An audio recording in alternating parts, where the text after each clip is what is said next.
Tapos ka na ba? Alam ko na, baliwala palang malilit na pag-atake sa tulad mong halimaw. Oo, ngayon. Isang atake lang.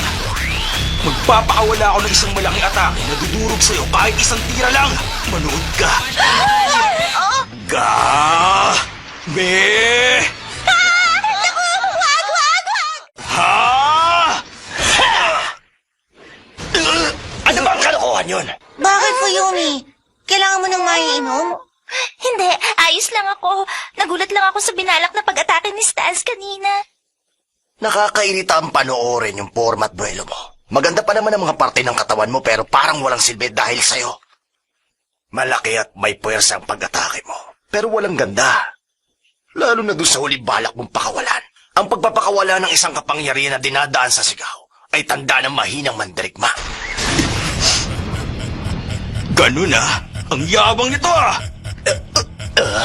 Ang move na yun ay galing sa pinakamagaling na hero sa buong daigdig na nire-respeto ko. Kung siya mismo ang gumawa ng tira na yun sa'yo sa lugar na ito, siguradong naglaho ka na at alikabo ka na ngayon.